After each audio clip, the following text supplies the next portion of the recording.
Yes, mga toto. Good morning. Wala niya nasa lawa. Nasa City Hall tayo. Hingal na nakapakit ako ng tip-top. Siguro tunwarad ako nung huli namin na dalawang 10591. Yung sa Beng Beng. Public Act 10591. Tapos, handa mamaya sa Bulwagan. Kasi ipipresent yung huli namin na 2 counts ng qualified rape with acts of lascivious business in relation to 7610. Pagod ako. Ano yung branch 50? Okay. Hanapin ko muna mga totot. Balitaan ko kayo mamaya. See you later. Alligator. Ayan. Nakakita nyo, daming media, no? Dito po kami sa may Bulwagan ng City Hall. Ipresent ko yung mga huli ng bawat station. May huli kasi kami, district level po kasi. Most wanted sa kasong 2 counts na qualified rape with acts of lascivious business in relation to 7610 mga kautot.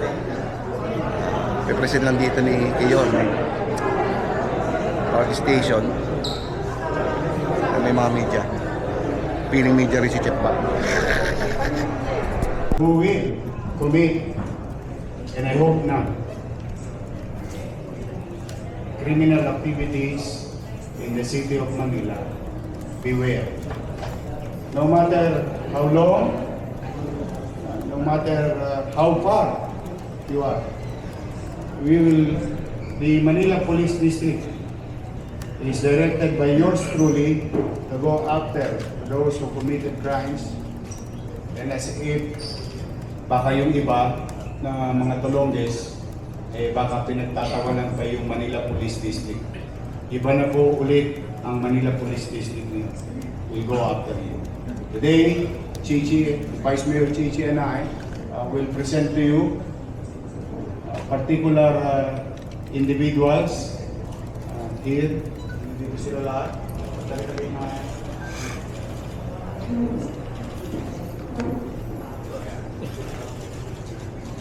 Pasensya na kayo. Baka lang na may confusion sa inyo, no? With due respect to other agencies, pinalalagyan ko lang ng tabing yung mukha nila dahil ito yung mga suspect. Pero nung nakaraang linggo, yun naman ay surrendering. Ibig sabihin, inako na nila yung kasalanan. And I'm happy and I'm praying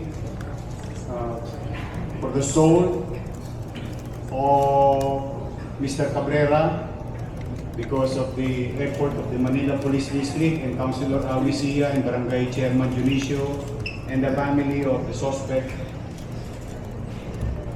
After so many months, natagpuan na po yung bangkay. Top 5 most wanted for reckless imprudence resulting in homicide and illegal practice of medicine, station level, top 5. Sabihin, kung naano po ninyo, siya po yung nagtuli at nalulungkot tayo. Pero para sa kaalaman ng ating mga kababayan, nandito na po siya.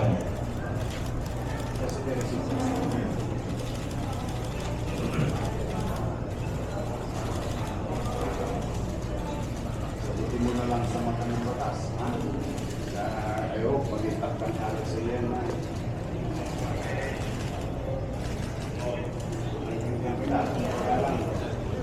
Yung pamilya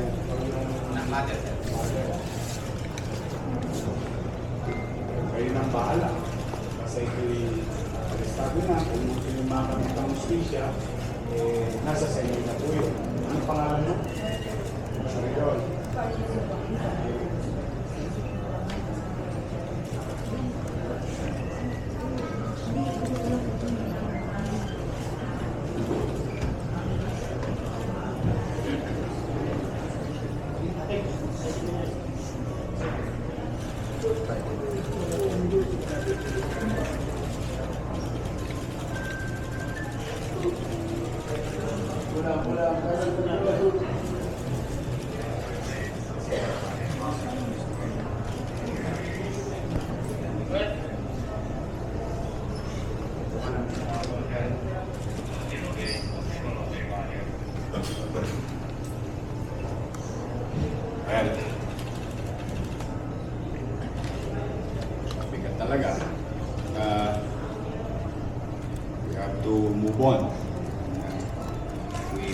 consequences of our actions. Kaya na lang natin ang husgado magsabi sino ang may sala. Mapatunayan yung mga nagkasala talaga ba'y nagkasala sa isa't isa. District level, Mas Jonas. Jonas! Antin ka pala eh.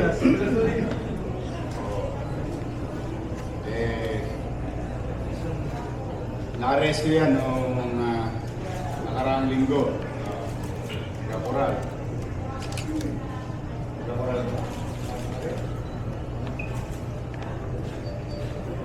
Ito di victim. Ito po siya. Ihatid natin sila sa husgado. Sige.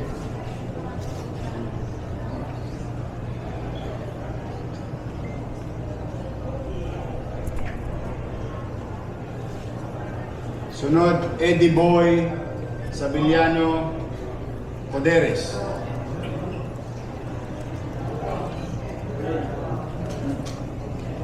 Top 3 most wanted, district level. And top 1 most wanted, station level. Charged with qualified rape, 2 counts, and act of lasciviousness. Ito po siya.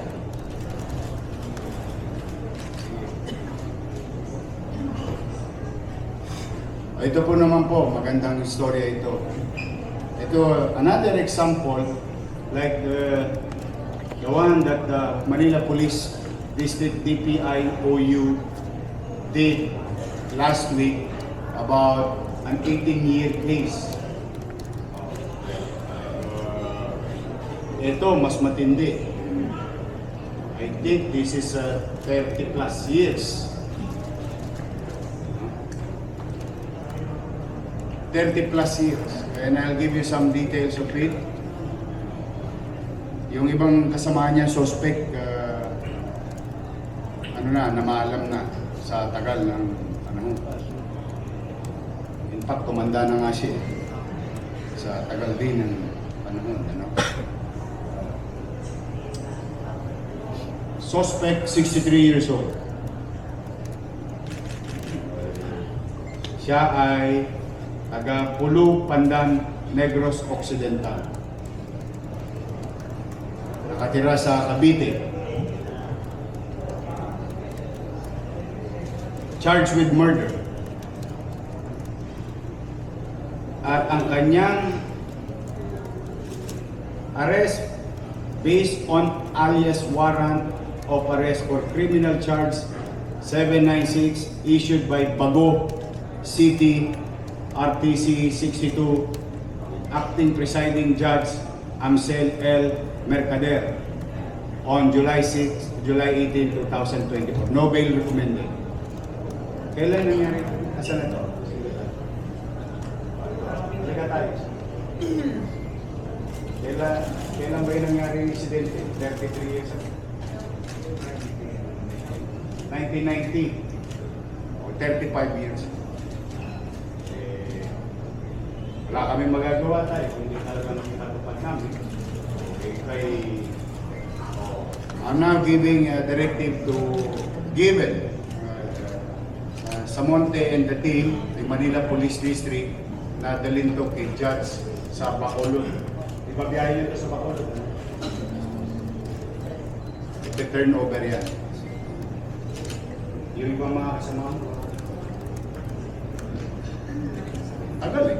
35 years.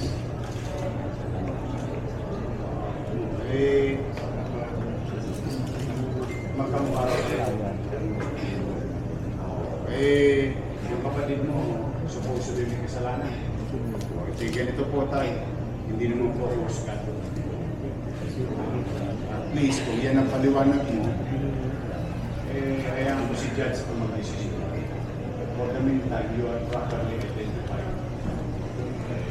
Your name is the warrant of arrest. Ayan namin ang husgado sa Bacolod. Tulong mo ka?